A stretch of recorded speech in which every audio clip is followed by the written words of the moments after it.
on February 14th, 2007, which happened to be a Wednesday and Valentine's Day. Stephen Grant, age 37, reported his wife Tara Grant, age 34, as missing. According to Stephen, he had last seen Tara at the residence on Friday, February 9th. The Grants resided in Washington Township, situated north of Detroit within the United States, along with their two young children, 6-year-old Lindsay and 4-year-old Ian. They enjoyed a comfortable life in a reputable neighborhood, possessing all necessary amenities. Despite Stephen being primarily a stay-at-home father, they also employed the assistance of a 19-year-old German nanny named Verena to aid with childcare. Tara Lynn Grant was born in Macomb County, Michigan on June 28, 1972. She grew up in a prosperous, loving family and was very friendly with her sister Alicia. Tara and Stephen first crossed paths at Michigan State University and subsequently tied the knot, celebrating a decade of marriage. Following her graduation, Tara secured a position at Washington Group International, where she dedicated 12 years of service throughout her tenure. Tara experienced multiple promotions, eventually achieving success as a business executive. Her responsibilities often necessitated travel, leading her to spend significant periods away from home at the time of her disappearance. Tara typically spent weekdays engaged in work commitments in San Juan, Puerto Rico, returning home to Detroit every Friday to reunite with her family on the customary Friday, February 9th. She arrived back in Detroit as usual. However, 5 days later, Stephen informed authorities of Tara's absence, expressing concern over his inability to establish contact with her during her time in Puerto Rico. Stephen recounted that upon Tara's return home that Friday, they engaged in a heated argument. Allegedly, Tara disclosed her necessity to depart for Puerto Rico on Sunday instead of Monday, which fueled further contention. Stephen expressed his discontent, asserting that Tara's frequent absences from home due to her job were untenable. The altercation reached its climax when Tara departed carrying her belongings and exited through the front door that evening. Despite Stephen's attempts to contact her, his calls remained unanswered, diverting directly to voicemail. Concern grew as subsequent efforts to reach Tara proved futile, prompting Stephen to contact her employer in Puerto Rico, who also had no knowledge of her whereabouts, in the hope that Tara would eventually reappear after cooling off from their disagreement. Stephen refrained from reporting her absence to the authorities immediately. However, upon realizing that no one had heard from Tara, he reported her as missing to the police. On February 14th, Wednesday, authorities pursued various avenues to trace Tara's whereabouts after her departure from home. They scrutinized airline records in search of any flights from the United States to Puerto Rico, but found no evidence of her travel as her passport remained untouched. Similarly, her credit card activity yielded no transactions, adding to the mystery of her disappearance. The last documented call from Tara was placed on Friday the 9th, leaving investigators perplexed about her subsequent movements. Approximately 3 weeks following Tara's disappearance, a disturbing discovery emerged when a plastic bag containing latex gloves, plastic bags, metal shavings, and human blood was unearthed in a wooded area near the Grant's residence. Law enforcement noted that the metal shavings bore a resemblance to materials commonly found in a tool and die shop, an establishment owned by Stephen's family where he occasionally worked. This crucial finding prompted police to secure a search warrant for the Grant's residence. Upon police's arrival at the Grant's residence, Stephen cooperated, granting them access to the premises before stepping out to walk the dog as they conducted their search. Amidst their investigation, authorities stumbled upon a chilling discovery, a Tupperware container tucked away in the garage. Shockingly, upon opening the container, they were confronted with a gruesome sight, a woman's torso still clothed, extending from the neck to the top of the thighs. It became evident that Stephen had no intention of remaining at the house that fateful night, as he swiftly fled the scene, evading law enforcement utilizing a pickup truck belonging to a friend. Stephen embarked on a desperate escape, tracking calls originating from his cell phone. Authorities eventually located him several days later at Wilderness State Park, situated approximately 225 miles north at the tip of Michigan's Lower Peninsula. Following footprints in the snow, officers spotted Stephen huddled beneath a fallen tree clad only in a shirt, socks, and pants. Braving the harsh elements of 14-degree weather, recognizing the severity of his condition, Stephen was promptly transported to the hospital to receive urgent treatment for severe hypothermia. During Stephen's 2-day recovery period in the hospital, he opted to engage with the authorities, agreeing to provide a comprehensive account of the events leading up to Tara's disappearance. His confession, characterized by its thoroughness and horrifying details, shed light on the grim reality of the situation. Subsequently, Stephen faced charges of first-degree murder and mutilation of a corpse, although he initially pleaded not guilty to the charge of first-degree murder. Upon the commencement of the trial and the swearing in of the jury, he altered his plea to guilty for the mutilation of a corpse. Throughout the trial, the court was presented with Stephen's detailed confession. He recounted the events of February 9th, 2007, when Tara returned from Puerto Rico. According to Stephen's narrative, tension escalated as Tara unpacked her belongings in the bedroom, preparing for bed. The dispute centered around Tara's demanding job, which required frequent travel. She informed Stephen of her impending early return to Puerto Rico on Sunday instead of Monday, further fueling their disagreement. Allegedly, Stephen also disclosed his extramarital affair with the nanny Verena, expressing frustration over Tara's close relationship with a colleague. During the court proceedings, Stephen recounted that during their argument he seized Tara's wrist, and in response to her slap, he struck her back. The impact of his blow was significant enough to cause her to fall backward, resulting in her hitting the back of her head on the floor. According to Stephen's statement to the police, Tara then threatened to take the children and leave him homeless while berating him. This statement triggered intense anger in Stephen, leading him to admit that he choked Tara.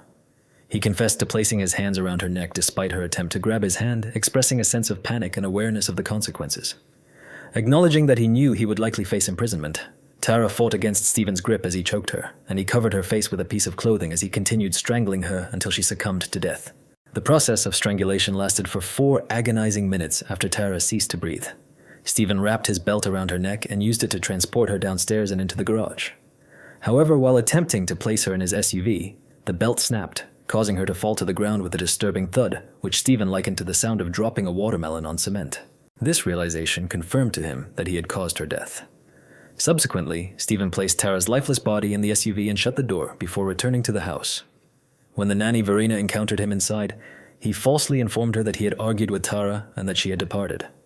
The next day, Stephen drove Tara's SUV to his father's tools and dye shop at his workplace. He placed Tara's body on a tarpaulin spread on the floor and decided to dispose of the body by cutting it into pieces with a hacksaw. He admitted that he drank whiskey to cope with his frustration, even to the point of vomiting due to overwhelming emotions. However, he managed to pull himself together, explaining that if he did not carry out the separation, he faced life imprisonment. This gloomy thought prompted him to continue and finish this terrible business. After he was done with Terry's body, Stephen wrapped the body parts in plastic and placed them in a large plastic container.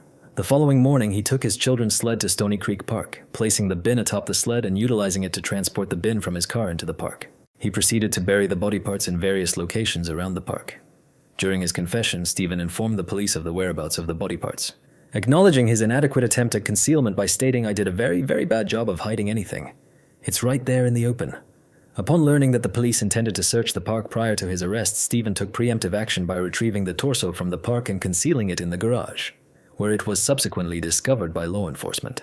During their investigation, the police recovered some of the saw blades that Stephen had utilized to dismember Tara. Testimony revealed that these blades still bore traces of Tara's flesh. The court learned from the autopsy report that Tara's cause of death was determined to be strangulation, which occurred before her body was dismembered. Furthermore, her remains exhibited evidence of a struggle manifested by bruising and other injuries sustained to the neck. The defense contended that Stephen should not be convicted of first-degree murder, because there was no evidence of premeditation in Tara's death. Despite his admission to killing her, they highlighted Stephen's admission to mutilating the corpse, but emphasized to the jury that this did not necessarily imply premeditated murder. Stephen's lawyer argued, to put it plainly, Mr. Grant is responsible for his wife's death. It happened on February 9th, 2007. Your task is to ascertain the circumstances surrounding her death and determine the appropriate charge. Was it premeditated? We believe the evidence will show otherwise. The jury ultimately found Stephen guilty of second-degree murder, resulting in a sentence of 50 to 80 years in prison. Tara's 2 children, Lindsay and Ian, relocated to Ohio to reside with Tara's sister, Alicia Stanfor. Together, they collaborate to raise awareness about domestic violence and actively participate in Tara's Walk annually. Tara's Walk is a recurring event aimed at generating funds and awareness for victims of domestic violence. Gail Katz, born on March 8, 1956 in Brooklyn, New York, grew up in a family with 2 additional siblings, a sister and a brother. Despite excelling academically as a teenager and graduating a year ahead of her peers, Gail's path took a different turn when she entered college. Instead of maintaining her academic success, she became engrossed in a lifestyle of partying, leading to her eventual decision to drop out. This choice deeply disappointed her conservative parents, who held traditional views on life. They believed that Gail's only prospect for a successful future was to marry a wealthy man. Gail's mother, employed in the hospital emergency department, strongly advocated for her to pursue a doctor as a life partner, but Gail resisted choosing to prioritize socializing and dating over a committed relationship. Eventually, Gail lost control of her life, grappling with depression and attempting suicide multiple times. Despite the initial surprise of her family, Gail introduced them to a man named Robert Birnbaum, whom mutual friends had connected them with. Dr. Robert Birnbaum, a young and promising individual, appeared to be an ideal match for both Gail and her family. Coming from a successful cardiologist father, he pursued a career in medicine, completing his residency as a plastic surgeon at Brooklyn Maimonides Medical Center. Beyond his impressive educational background, Robert possessed charm, linguistic skills, and a love for skiing. But his greatest passion lay in aviation. He held a pilot's license and often arranged romantic airborne dates for Gail. She relished these adventures, and he appreciated her genuine interest in his passions. Consequently, their bond deepened rapidly, leading to their eventual marriage. However, as with many love stories, theirs did not culminate in a happily ever after. On July 7, 1985, a Sunday, Robert Birnbaum arrived alone at his sister's residence in Montclair, New Jersey, USA. Around 6:30 p.m., the occasion was his nephew's birthday, and his sister hosted a celebration for him. Both Robert and his wife, Gail Katz, were invited to the gathering. However, Robert informed his sister and father that Gail was not accompanying him due to an earlier disagreement they had that day. According to Robert, Gail had left their Manhattan apartment around 11 a.m. to visit Central Park, and she had not returned home by the time he left for the party, prompting him to attend alone. On his way back from the celebration, Robert made a stop at the residence of his friend, Dr. Scott Baranoff. At this point, Robert appeared distressed and attempted to reach his apartment's landline multiple times without success. He confided in Scott about the morning's argument, with Gail mentioning that she had left wearing casual attire and had not been in contact with him since. Upon returning to his Manhattan apartment, Robert found Gail absent. He contacted her former psychology teacher, Dr. Yvette Face, to discuss the argument. Robert informed Yvette that Gail had left earlier in the day to sunbathe at Central Park. Yvette advised him to inform the police and inquire with the apartment complex's doorman regarding Gail's whereabouts, to which Robert agreed he would do. The following evening on July 8th at 9 p.m., Robert reached out to Detective Rogelio Dahl SAS for the first time. He informed the detective that Gail had left their apartment at 11 a.m. the previous day, and he hadn't had any contact with her since. Robert explained that he had waited for Gail at their apartment until 5:30 p.m., but she didn't return, prompting him to leave for his nephew's party at his sister's house. As Robert was the last person known to have seen Gail, the detective urged him to provide all the details he could to aid in finding her. Robert mentioned to the detective that Gail had previously attempted to take her own life. He also expressed concerns to friends that Gail might have harmed herself, citing information from her therapist, Dr. Sybil Barone, who had allegedly informed him about Gail, suicidal tendencies. The search for Gail commenced, but the police faced significant challenges due to the lack of substantial leads. Despite their efforts to gather more information from Robert, he did not respond to their repeated messages until July 10th. Days after reporting her missing during this conversation with Detective O'Malley, Robert inquired about the progress of the investigation and agreed to meet 3 days later to revisit the details of the last day he saw Gail. As time passed, police grew increasingly suspicious that Robert might be withholding crucial information. Several incidents troubled them, including an encounter on July 14th when some of Gail's friends, including Mary and Sarah, were actively searching for her and distributing missing person posters. During this interaction, Robert suggested to Marianne that he believed Gail was on a week-long shopping spree at Bloomingdale's, a statement that raised red flags for investigators. Additionally, on another occasion, he mentioned to Gail's mother an odd comment about the cat falling ill and needing the rug cleaned. They found it peculiar. The details he recounted regarding the events of July 7th varied depending on who he spoke to. Interestingly, he didn't inform the police about the argument he had with Gail on Sunday morning before her departure at 11 a.m., despite having mentioned it to his family and some friends.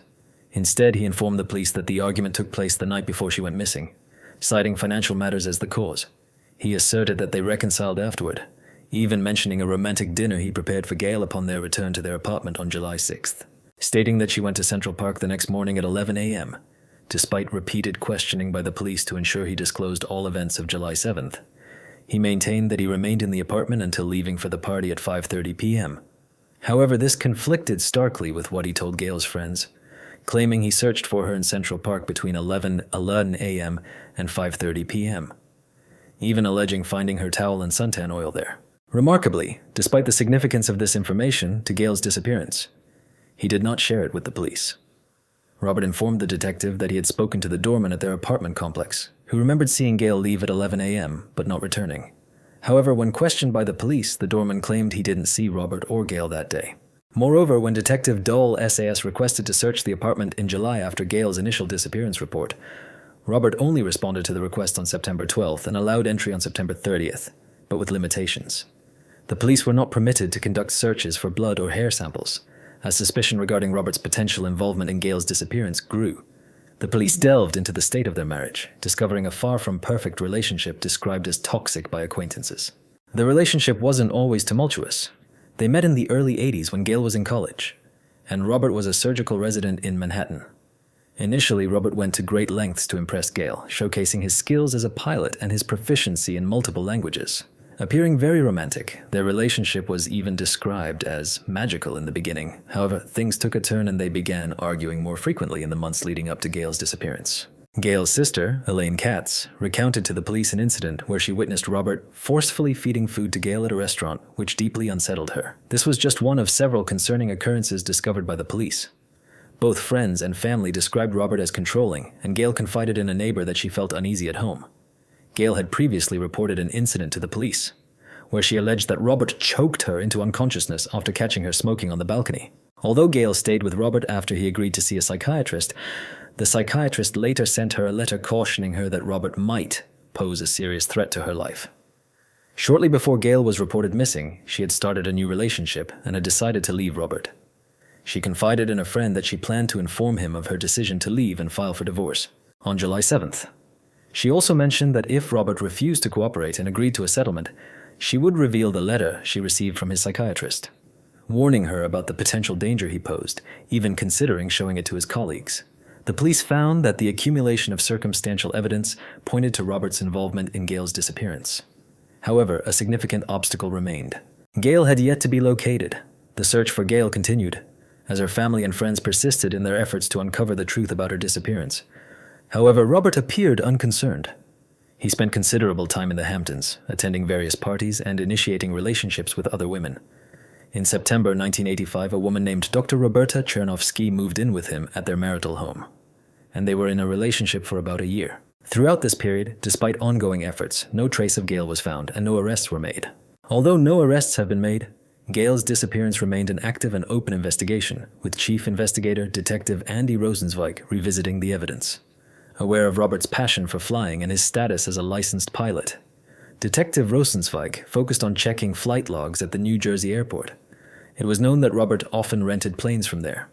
Investigation into the records revealed that on July 7, 1985, Robert rented a Cessna 172 plane at Caldwell Airport in Fairfield, New Jersey at 4:30 p.m., returning it after 1 hour and 56 minutes.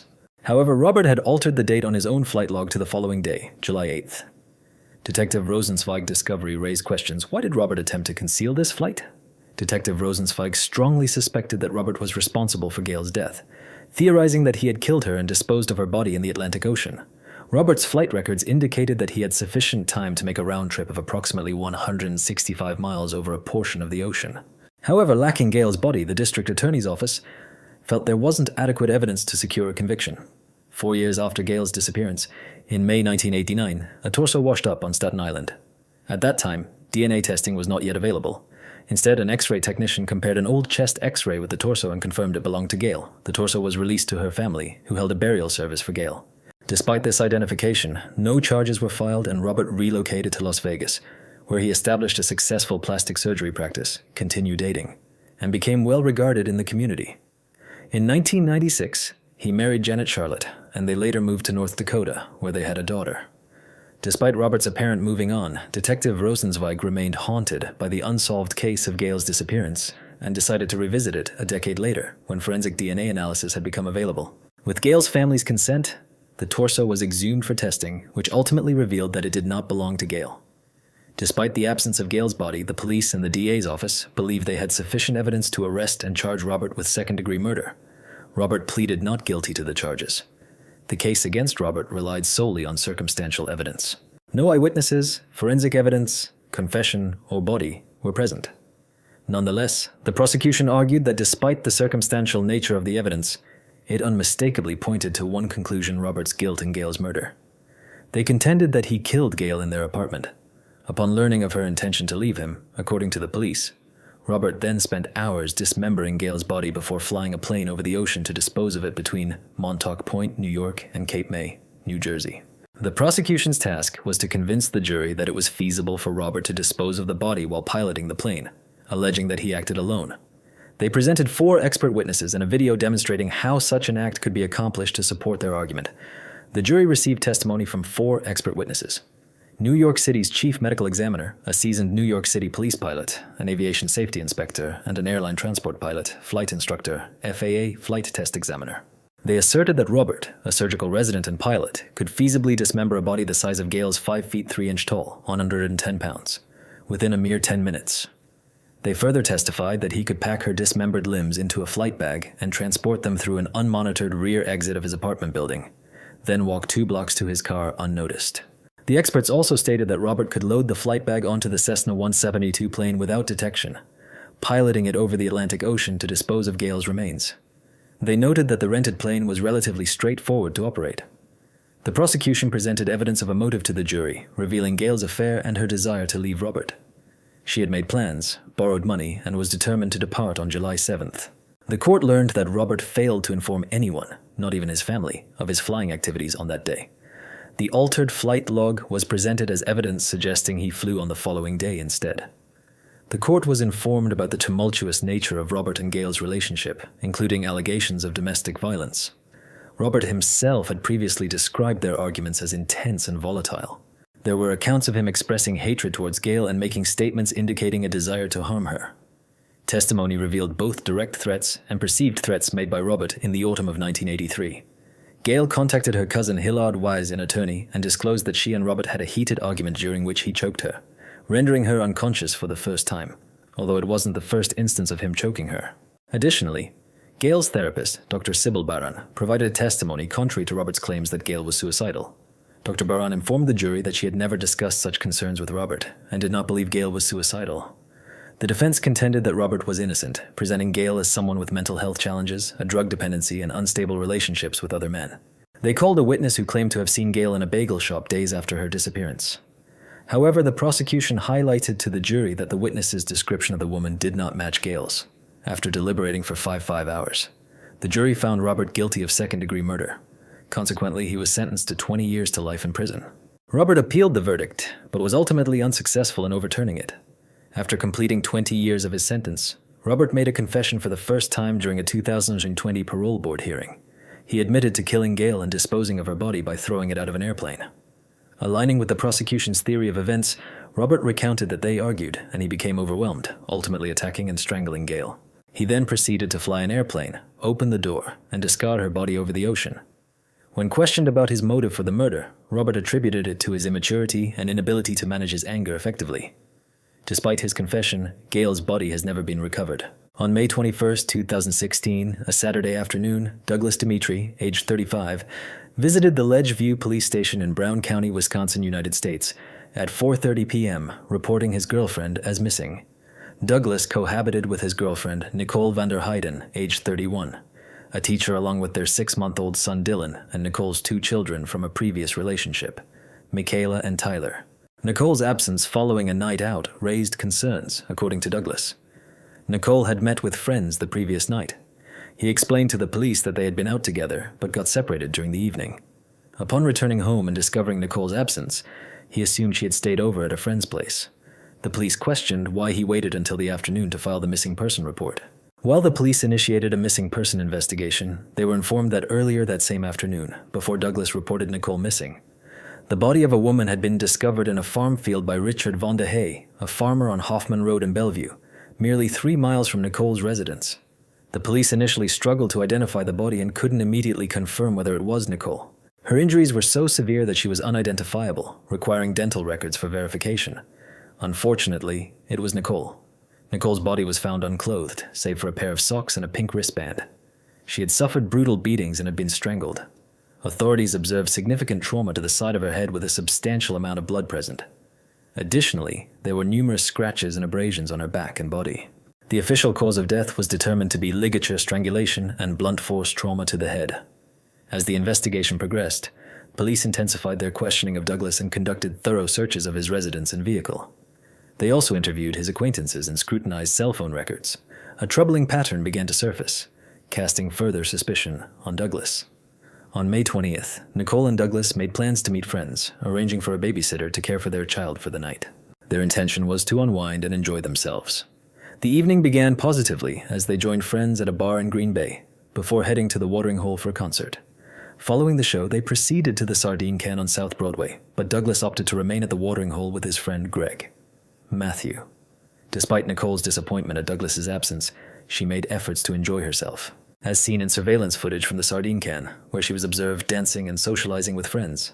However, her frustration with Douglas grew throughout the night, exacerbated by a series of text messages in which she accused him of being controlling, abusive, and unfaithful.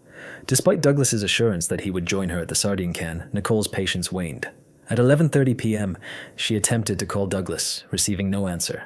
However, when one of their friends contacted him, Douglas promptly responded, further infuriating the call to the point where she decided to leave the bar. After Nicole left the bar, one of her friends attempted to persuade her to return, but she declined. As her friends observed, Nicole walked up the street while engaged in a phone conversation, eventually turning left at the top of the street. This marked the final sighting of Nicole by her friends. Police looked at surveillance footage from the bar, the sardine can, after Nicole left and saw Douglas and Greg arrive. When they got there, they had a few drinks before leaving again. Police had to find out if Nicole made it home, and if so, what happened to her. During their search of Nicole's residence, the police came across several items that piqued their interest. Notably, they discovered a pair of Air Jordans bearing marks, smudges, and what appeared to be bloodstains. Recognizing the significance of these shoes, authorities seized them for DNA testing, especially since the marks on Nicole's body suggested she had been subjected to stomping while on the ground, and the pattern on the shoe's soles bore a resemblance to those marks. Furthermore, the police observed what appeared to be bloodstains on the garage floor and inside Nicole's vehicle. This discovery led them to speculate that Nicole met her demise upon arriving home, and her body was subsequently transported to the farm field using her own car. 2 days following the discovery of Nicole's body, a neighbor reported finding items potentially relevant to the investigation. Among these findings were a charging cord and clusters of blonde hair in their garden, with blood evident on the hair. Additionally, blood was found on the neighbor's driveway. Further examination by the police revealed hairs within the blood, as well as hairpins and 2 additional pieces of wire discovered in the yard. Following the discovery of Nicole's clothing, which was found soiled with dirt and blood along a highway ramp near where her body was located, along with her purse and cell phone, Douglas was apprehended and detained in custody. Law enforcement anticipated that once DNA results were available, Douglas would face charges of first-degree murder. However, the DNA analysis revealed that the genetic material on items such as Nicole's socks belonged to an unidentified male, not Douglas. Additionally, the evidence collected from their residence failed to incriminate Douglas. Investigations revealed that Nicole's car had not left the garage during the pertinent time frame, and tests on the car's smudges yielded negative results for blood. Moreover, the blood found on the garage floor was determined not to be of human origin, and although one spot on the pair of shoes tested positive for blood, it did not match Nicole's blood. Further evidence uncovered by the police seemed to exonerate Douglas from involvement in Nicole's murder. Forensic crime analyst Tyler Bailing scrutinized the Fitbit app on Douglas's cell phone, revealing that his Fitbit recorded only 12 steps between 3:10 a.m. and 6:10 a.m. on May 21st. This data suggested that Douglas was not engaged in the vicious and fatal assault against Nicole during that period. Douglas' release from prison left the police puzzled and concerned, fearing that Nicole's case might stagnate as the evidence initially pointed to his involvement. However, their apprehensions were short-lived, as a breakthrough in the case emerged not long after 3 months following the discovery of Nicole's body. The crime lab informed the police that they had successfully extracted sufficient DNA from one of Nicole's socks to compare it against the national database. Subsequently, they identified a match. The DNA matched the profile of a man from Virginia named George Stephen Birch. Police discovered that George had recently moved to Wisconsin, but what connection did he have to Nicole? Further inquiry uncovered that the Green Bay Police Department was investigating George for his potential involvement in an unrelated incident involving a vehicle associated with him. This vehicle had been reported stolen, found engulfed in flames, and implicated in a hit-and-run on June 8, 2016. George was interrogated by the police regarding this matter, during which he denied any involvement. He claimed to have been at a bar on the night of the hit-and-run, engaged in texting with a woman throughout the evening. In light of this, the police requested his consent to examine the text messages on his phone. George agreed, and a consent form was signed authorizing the officer to download the information from the device as it was deemed a more convenient method than manually capturing images for documentation. Subsequently, this downloaded information, including data from his cell phone, was retained in his file. When officers investigating Nicole's homicide learned of this data existence, they examined it closely. Notably, they discovered that George had an email associated with a Google account, aware that Google dashboard data could provide GPS information. The investigators sought to determine George's whereabouts on the night of Nicole's murder. The police utilized Google Dashboard, which integrates cell phone tower data, local Wi-Fi hotspots, and GPS locators to pinpoint George's phone's location. Upon obtaining this information from Google, they made a significant discovery. According to the data, on the night of May 20th, George was initially located at Richard Cranium's bar, a mere half-mile from the sardine can. He left this establishment at 2:30 a.m., after which the data indicated his presence at Nicole's residence. He remained there for approximately an hour from 3:01 a.m. to 3:52 a.m. Subsequently, the data showed George's movement to the farm field, arriving just after 4 a.m. When Nicole's body was later discovered, and then to the highway off-ramp where Nicole's clothing and belongings were found, he returned home at 4:22 a.m. In light of this compelling evidence, George was arrested and charged with first-degree intentional homicide, to which he pleaded not guilty. During the prosecution's case, emphasis was placed on the data retrieved from George's cell phone and the Google dashboard, along with DNA evidence and the Fitbit data extracted from Douglas's device. These pieces of evidence formed the core of the prosecution's argument. During the trial, the jury learned that on the night of May 20th, Nicole left the bar feeling angry and upset after an argument with Douglas. Her friends who were present with her at the bar were unaware of her whereabouts. Following her departure, Douglas took the stand and testified about his relationship with Nicole, which began in January 2015. He acknowledged that although things started well, the relationship was troubled. The jury was presented with a text message Douglas sent to his mother 10 days before Nicole's murder, expressing his contemplation of asking Nicole and the children to move out. Douglas informed the court that although Nicole didn't frequently consume alcohol, they were both indulging heavily that night. Evidence was presented indicating that after Douglas and Greg departed from the watering hole, Douglas spoke to Nicole over the phone, but her speech was incoherent. He requested Greg to communicate with her, and Greg urged Nicole to disclose her location for them to pick her up. However, before she could do so, her phone abruptly disconnected. Douglas attempted to call her several times afterward, but his calls went straight to voicemail. During the trial, it was revealed that after Douglas and Greg failed to locate Nicole near the sardine can, they entered the establishment but found neither Nicole nor their companions. They opted to stay and have a few more drinks, spending approximately an hour before departing. At 2:15 a.m., Greg then dropped Douglas home, and it was past 2:30 a.m. by the time they arrived. Douglas asked the babysitter to attempt contacting Nicole, but her calls also went unanswered, leading Greg and the babysitter to depart, leaving Douglas to retire to bed. Subsequent testimony disclosed that Douglas awoke after 6 a.m. to attend to his son's feeding needs, finding Nicole still absent and unresponsive to calls. He returned to bed and later arose at 10:30 a.m. Despite his continued attempts to reach Nicole and inquiries made to her friends, her whereabouts remained unknown. Douglas ultimately reported her missing later that afternoon. Additionally, the court heard from the officer who initially engaged with Douglas, noting his lack of visible injuries and his high level of cooperation. Douglas consented to a search of his residence without hesitation. Furthermore, upon being informed by the police of their belief that the discovered body was Nicole's, Douglas exhibited visible distress characterized by crying, sobbing, and apparent hyperventilation. During the trial, the jury was presented with compelling evidence that led to George's arrest. This evidence included DNA findings and digital data, including George's internet browsing history, which notably featured numerous views of news stories related to Nicole's death. The prosecution contended that George drove Nicole to her residence with the expectation of engaging in sexual activity. However, when Nicole rebuffed his advances, they argued that George raped, assaulted, and ultimately strangled her to death using a charging cord. According to the prosecution's narrative, Nicole attempted to flee towards the safety of her home, but George intercepted her, viciously assaulting her on the driveway. The prosecution emphasized that Nicole's injuries suggested she was repeatedly slammed to the ground, stamped on, and subjected to multiple kicks. During the trial, the prosecution argued that after assaulting Nicole, George transported her lifeless body to the farm field and discarded her belongings en route to his home. The prosecution presented photographs depicting George's seemingly carefree demeanor mere hours after the murder, as he was pictured smiling and laughing while fishing with a friend. The testimony of the medical examiner provided crucial details to the court, confirming that Nicole had been strangled and beaten to death, sustaining a staggering 241 injuries. In contrast, the defense asserted that Douglas was the true perpetrator, alleging that he flew into a violent rage upon witnessing Nicole engaging in consensual sexual activity with George outside the residence. The defense further presented testimony from the babysitter, Dallas Kennedy, who claimed that Douglas suggested Nicole had merely suffered a head injury and expressed uncertainty regarding her whereabouts. George took the stand and maintained his innocence, acknowledging his presence with Nicole on the night of her death, but denying any involvement in her murder. George provided his version of events, stating that he and Nicole met at Richard Cranium's bar, where they engaged in flirtation throughout the evening. After the bar closed at approximately 2:30 a.m., George offered to drive Nicole home, which he accepted during the drive to her residence. They continued their conversation, eventually leading to physical intimacy. According to George's account, they engaged in sexual activity in the back of his car, with Nicole lying on the back seat and him standing with the rear passenger door open. He claimed to have been unexpectedly attacked and rendered unconscious, only to awaken on the ground with Douglas standing over him, brandishing a gun.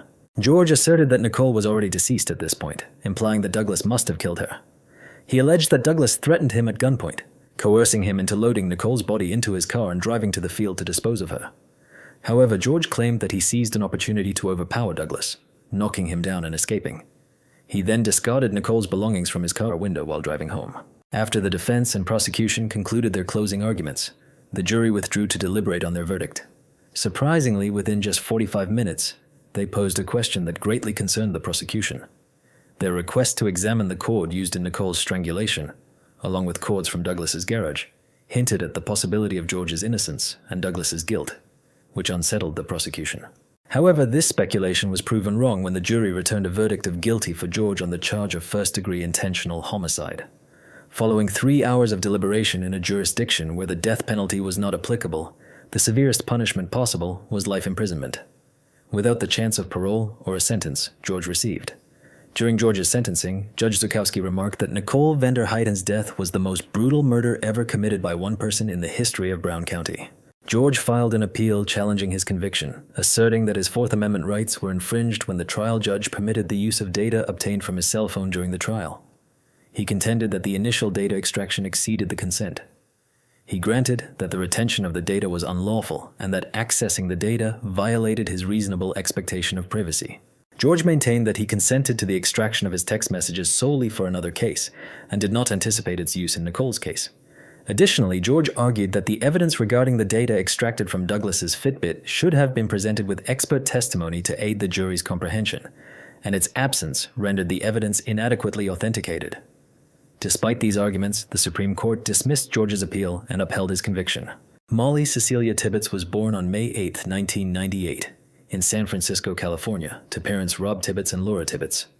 When she was in second grade, her parents divorced, leading her to relocate to Iowa with her mother and 2 siblings.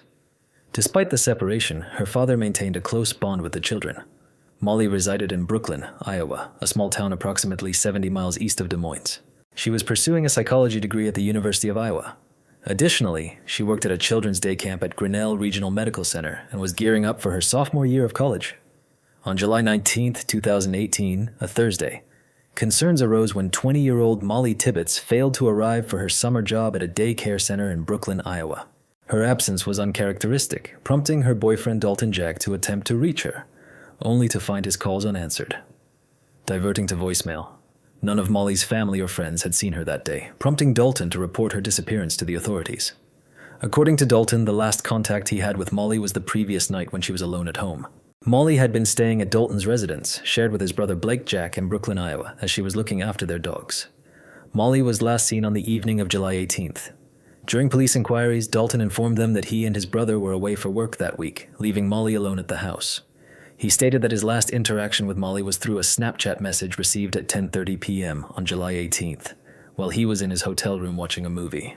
Police initiated a search for Molly and learned that on July 18th, she went out for a jog along a rural road near Brooklyn. Christina Stewart, an acquaintance of Molly's, provided information to the police, stating that she spotted Molly running around 7:45 p.m. on that same day. Driving past her, Christina recognized Molly and was certain it was her. This prompted authorities to investigate surveillance footage in the vicinity, aiming to track Molly's route and subsequent movements. Over several weeks, a concerted effort involving hundreds of volunteers, friends, family, and law enforcement was launched to locate Molly.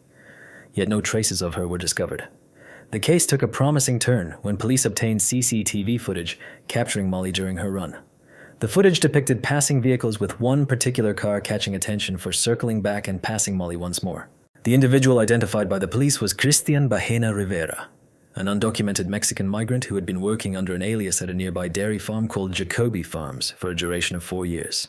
Surveillance footage from a homeowner's camera captured him driving past Molly in his Chevy Malibu. Christian was subsequently questioned regarding Molly's disappearance. Initially, Christian denied seeing Molly that day, but after extensive interrogation, he eventually confessed to encountering her. He admitted to seeing Molly while driving and circling back because he found her attractive. Further questioning shadowed any hope of finding Molly alive. Christian disclosed that he exited his vehicle and approached Molly, who threatened to call the police if he didn't leave her alone. This provoked his anger, leading to a blackout. Upon regaining consciousness, he found himself inside his vehicle, with Molly also inside, deceased and covered in blood. He then confessed to driving to a cornfield in Brooklyn, where he buried her body. Christian guided the police to the location where Molly was buried, where they discovered her distinctive running shoes amidst leaves and corn stalks. An autopsy later revealed that Molly had sustained multiple stab wounds. Christian faced a charge of first-degree murder. Yet despite guiding the police to the burial site of Molly's body, he entered a plea of not guilty. Consequently, the prosecution aimed to persuade the jury that although Christian claimed to have blacked out after Molly threatened to call the police and discovered her covered in blood in his vehicle, the only plausible explanation for this gap in his confession was that he committed the act of stabbing her to death. The prosecution presented the argument that Christian and Christian alone was accountable for Molly's demise, asserting that no one else was involved in the crime. The jury was informed that the prosecution's case would pivot on three primary points to substantiate their argument. First, surveillance footage capturing Christine's truck passing by Molly while she was jogging. Second, specific statements Christian made to the police, coupled with his role in leading them to the location where Molly's body was interred. Third, the presence of Molly's DNA inside his truck, further implicating him in the crime. Poweshiek County Attorney asserted to the court, "When you put this evidence together, there can be no other conclusion than that the defendant killed Molly Tibbettts." The court was informed that Molly went out for a run on the evening of July 18th and never returned home. Instead, her badly decomposed body was discovered a month after she was reported missing during the trial. Molly's boyfriend, Dalton Jack, provided testimony. He expressed his heartbreak over her death and described Molly as a cheerful, lively, and silly young woman who frequently went for runs. Dalton testified that they had been in a relationship for 3 years, and recounted that on the day Molly disappeared, he was away for work. He stated that he was part of a crew constructing a bridge in Dubuque, approximately 140 miles from Brooklyn. According to Dalton's testimony, he worked a 12-hour shift on the day Molly was last seen alive, then socialized with the crew, drinking beer and playing yard games. He clarified that he did not return to Brooklyn that night, but instead stayed in a hotel. During the trial, the prosecution informed the court that upon Christian's arrest, he confessed to the police that he drove past Molly and, finding her attractive, circled back to approach her. He admitted to running alongside her, but when Molly threatened to involve the police, his anger escalated, leading to a confrontation and subsequent blackout. His next recollection was driving with Molly's bloodied body in his truck. According to court testimony, Christian then transported Molly to a cornfield, where he carried her to the burial site, covering her with stalks from the field. The prosecution asserted to the jury their belief that a sexual motive was involved in Molly's death, noting her attire of only socks and a sports bra with her legs spread. When her body was discovered in the cornfield, the jury was briefed on Molly's injuries, with the autopsy revealing she had suffered between 7 to 12 stab wounds to her chest, ribs, neck, and skull, ultimately succumbing to sharp force injuries.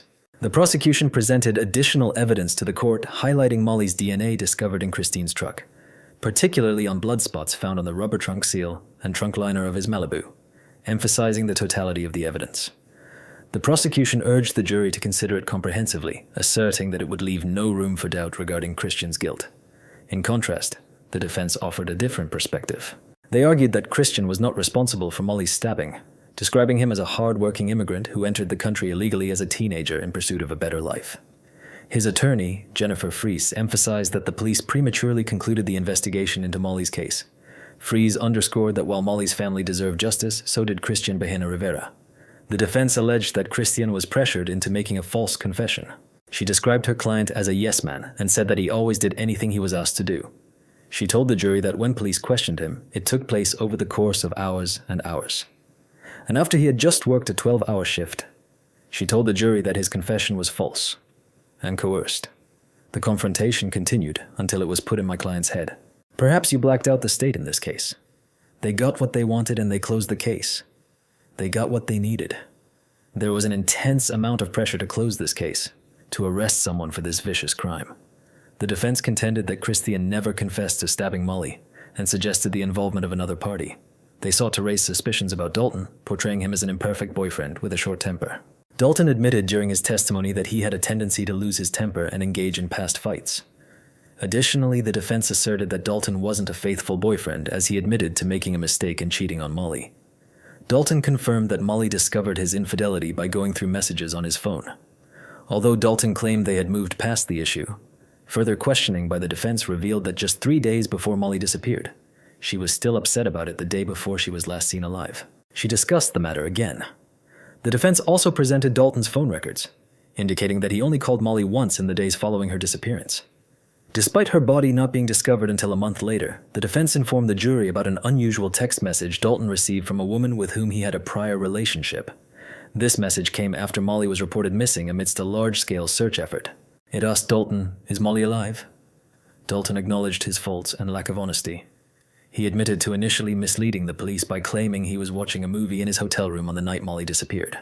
He also confirmed that he initially told police his last communication with Molly was a Snapchat received at 10:30 p.m., when in reality he received it after 1 a.m. However, he denied any involvement in Molly's death. Christine took the stand and explained to the court that his initial statements to the police were not truthful because he feared for the safety of his former partner and child. He asserted that he was not responsible for Molly's death and implicated 2 other individuals. According to Christian's testimony on July 18th, while he was showering, 2 masked men he did not recognize broke into his trailer. One brandished a knife, the other a gun. They coerced him into driving to a rural road near Brooklyn, where Molly was. Christian claimed that one of the men killed Molly and placed her body in his vehicle, directing him where to dispose of it. He stated that they then threatened him, warning that harm would come to his former girlfriend and daughter if he spoke out. This, he explained, was why he initially told police he approached Molly and blacked out rather than revealing the truth. The defense brought forensic consultant Michael Spence to testify about the DNA discovered in Christian's truck.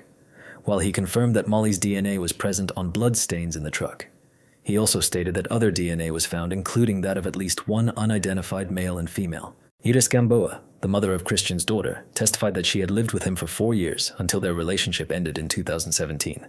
Despite their separation, she described Christian as a good father. She mentioned that he consistently paid $500 in child support for their daughter each month and also sent money to his parents in Mexico to support them in building a new house. When asked about Christian's behavior towards her, Iris stated that he was never violent and never exhibited excessive anger. Following 7 hours of deliberation, the jury found Christian guilty of first-degree murder before the sentencing hearing. The defense requested time to investigate 2 claims that emerged after the guilty verdict was rendered. The judge granted a delay to allow for this upon obtaining details related to the new information. The defense filed a motion seeking a new trial for Christian. It was revealed in court that the claim suggested evidence pointing to others being responsible for Molly's death, which had only come to light after the guilty verdict, according to 2 individuals.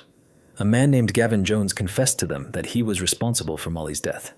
One of the individual's inmates stated that Gavin disclosed his involvement to him while they were both incarcerated at the Keokuk County Jail. Inmate recounted Gavin's confession, stating that Gavin claimed to have stabbed Molly with another individual, dismembered her, and wrapped her body in plastic. Upon police inquiry, Gavin denied any involvement. It was disclosed that he had been in a rehabilitation facility during the summer of 2018 and later resided in an assisted living facility under state supervision.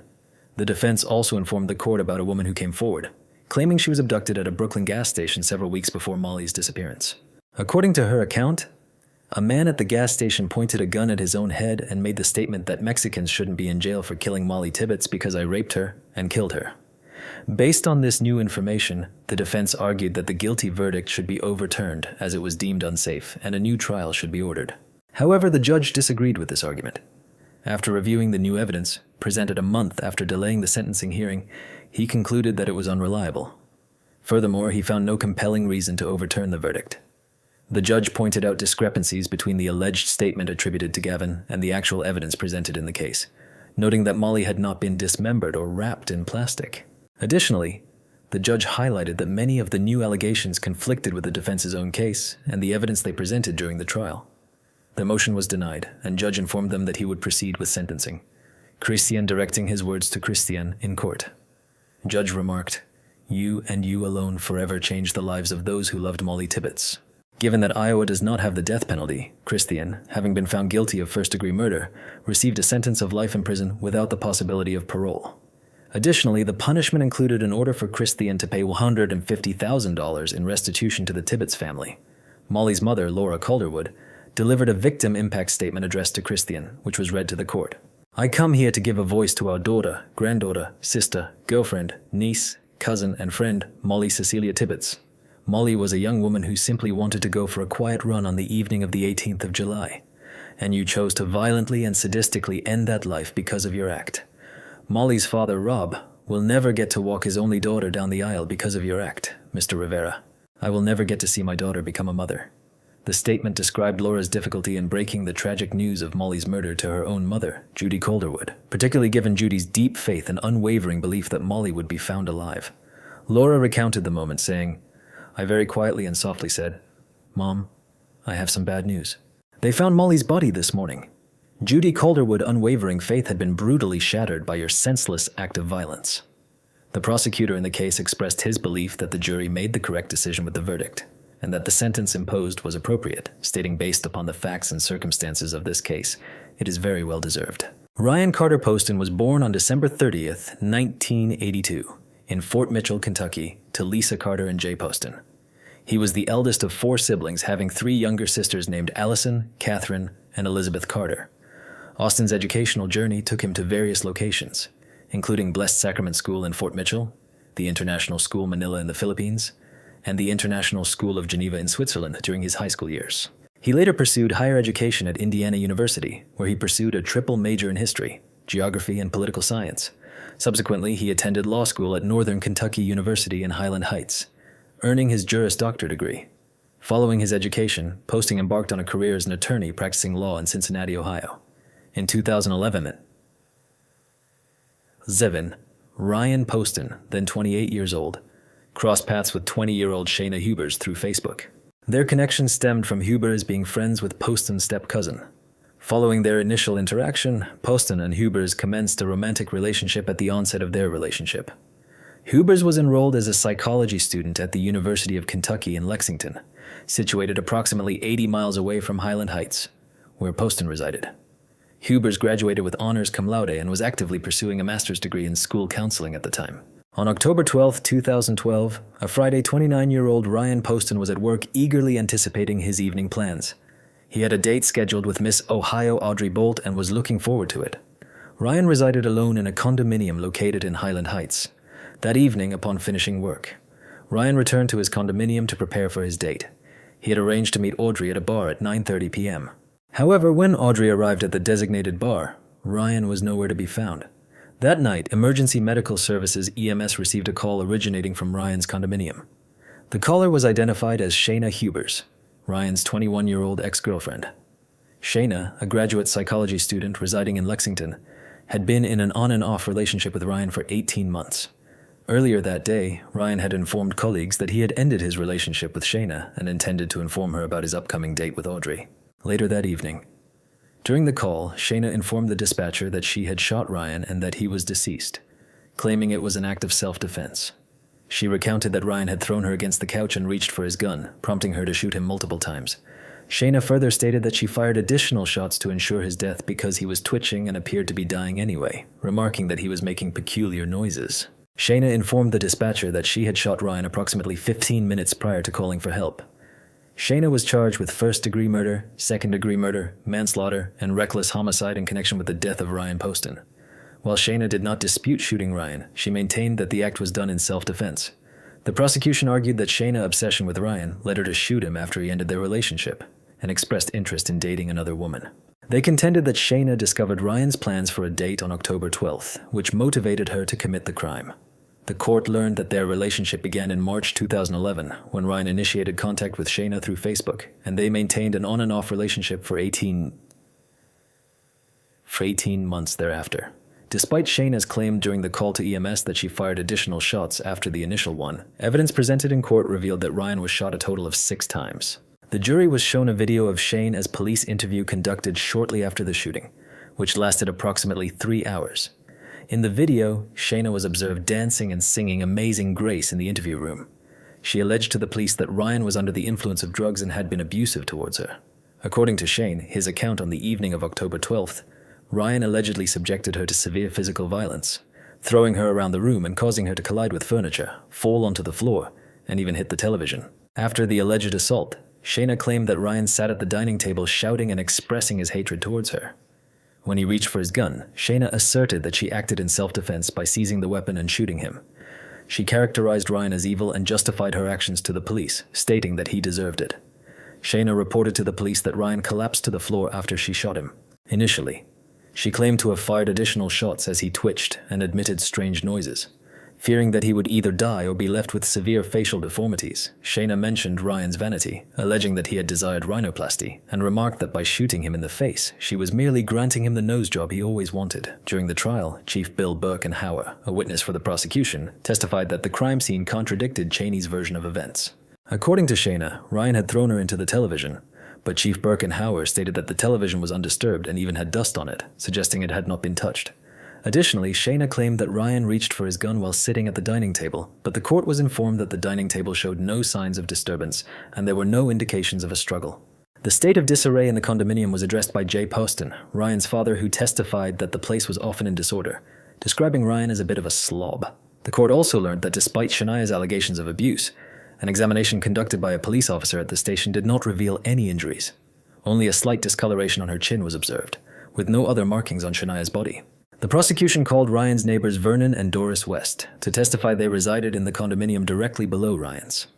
Doris informed the court that on October 12th, she heard 2 shots, followed by an additional 4 shots around 6 seconds later during the trial.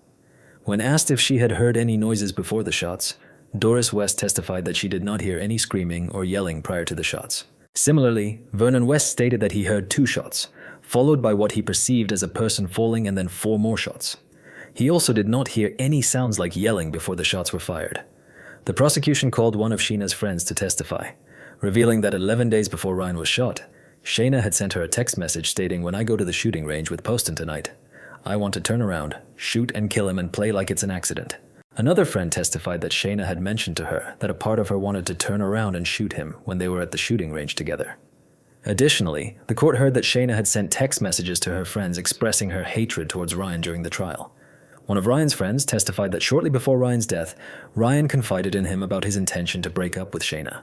Ryan explained that he had attempted to drop hints and send text messages to end the relationship, but ultimately felt the need to do it face to face. The friend believed that Ryan had planned to end the relationship on October 12th, the day he was fatally shot.